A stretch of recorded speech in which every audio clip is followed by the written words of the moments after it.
आपके पास ये गाइड होगी किरण की, इस गाइड से अपने आप को प्रिपेयर कीजिए, अपने आप अपना थ्योरी अच्छा कीजिए और साथ साथ जो शिक्षक का एक जो 1 to 5 का अगर आपने सेट लगा लिया है तो इससे आप एक बार फिर से एक बार देख के अपना एनालिसिस कीजिए और भाषा का भी ये सेट है एनालिसिस कीजिए। प्लस आपको लगता है कि भाई मैं हैं एग्जाम कॉर्नर पटना में स्वागत है। आप लोग को पता है कि बिहार सरकार जो टीचर का वैकेंसी लेने वाली है 1,70,000 का बीपीएससी के थ्रू से, तो इसमें जो है क्या की है सरकार की सब्जेक्ट बता दी है कि गणित से पूछा जाएगा, समान जागरूकता से पूछा जाएगा, समान विज्ञान से पूछा जाएगा, आपका भूगोल से पूछा जाएगा और आपका पर्यावरण से पूछा जाएगा और आपको जो है समान विज्ञान से पूछा जाएगा, मानसिक क्षमता से पूछा जाएगा और भारतीय राष्ट्रीय आंदोलन से पूछा जाएगा। पूरा मिला के 120 क्वेश्चन पूछा जाएगा, 120 अंक का होगा, ठीक है ना। इतना तो सब जानते हैं, ठीक है। लेकिन इसमें सबसे ज़्यादा चर्चा में रहा विषय, इसमें चर्चा में सबसे बड़ा विषय रहा भारतीय राष्ट्रीय आंदोलन।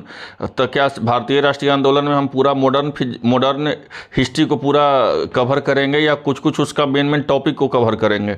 तो मेरे ख्याल से, और ये बहुत सारा का राय सजेशन लेकर के कुछ कुछ टॉपिक का ही हम लोग पढ़ेंगे, जिससे एग्ज़ाम ओरिएंटेड होगा, ठीक है। पूरा का पूरा मॉडर्न फिजिक्स पढ़ना ये सही नहीं रहेगा। जब भारतीय राष्ट्रीय आंदोलन से पूछा जाएगा तो भारतीय राष्ट्रीय आंदोलन का जितना भी सिलेबस है उसको हम सब कवर करेंगे।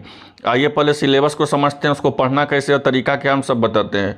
जैसे देख लीजिए, भारतीय राष्ट्रीय आंदोलन में सबसे पहले आपको जानना होगा भारतीय राष्ट्रीय कांग्रेस, फिर दूसरा में जानना होगा कांग्रेस से संबंधित सवाल, फिर तीसरा जानना होगा कांग्रेस विभाजन, चौथा चैप्टर होगा बंगाल विभाजन, पाँचवा चैप्टर होगा स्वदेशी विभाजन, छठा चैप्टर होगा दिल्ली दरबार, फिर मुस्लिम समझौता, सातवां चैप्टर होगा आपको रॉलेट एक्ट, आठवां चैप्टर होगा जालियांवाला बाग हत्याकांड, नौवां चैप्टर होगा महात्मा गांधी और चंपारण सत्याग्रह भी 10वां चैप्टर में ही आ जाएगा, ठीक है ना। ये तो 10 चैप्टर हुआ। और समझिए यहाँ पे देख लीजिए, 11वां चैप्टर होगा सहयोग आंदोलन, 12वां चैप्टर होगा साइमन कमीशन, 13वां चैप्टर होगा सविनय अवज्ञा आंदोलन, 14वां चैप्टर होगा गोलमेज सम्मेलन, 15वां चैप्टर होगा 1934 में प्रांतीय चुनाव और 16वां चैप्टर होगा आपको भारत छोड़ो आंदोलन, 17वां चैप्टर होगा कैबिनेट मिशन, उसमें माउंटबेटन योजना भी आ जाएगा और 18वां चैप्टर होगा आपको 1857 की क्रांति और 19वां चैप्टर होगा शिमला समझौता।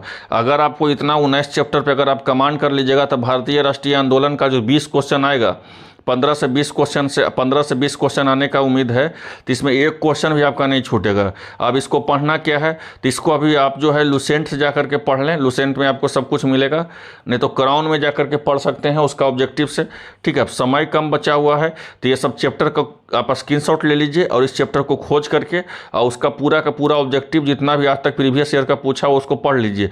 आपसे कुछ नहीं तो आपको 20 अंक जो है आपके हाथ में रहेगा। ये भारतीय राष्ट्रीय आंदोलन देख लीजिए, ये जो आपको है, ये जो चैप्टर है, ये जो सब्जेक्ट है, ये आपका पूरा का पूरा कंप्लीट हो जाएगा, ठीक है ना।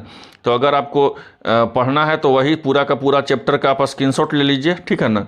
इसको स्क्रीनशॉट पूरा ले लीजिए और इसको स्क्रीनशॉट ले लीजिए 20 चैप्टर का, 19 चैप्टर 20 चैप्टर का। अब 20 चैप्टर को जाकर के ऑब्जेक्टिव से पहले लुसेंट से पढ़ लीजिए, उसके बाद जो है क्राउन से या किसी भी ऑब्जेक्टिव टाइप बुक से आप उसका ऑब्जेक्टिव जो है टिक मार लीजिए। उसके बाद जो भी इंपॉर्टेंट क्वेश्चन होता है उसको लिख लीजिए, जिससे क्या होगा कि आपका एक भी भारतीय राष्ट्रीय आंदोलन का एक भी क्वेश्चन आपका नहीं छूटेगा। उम्मीद करते हैं वीडियो अच्छा लगा होगा।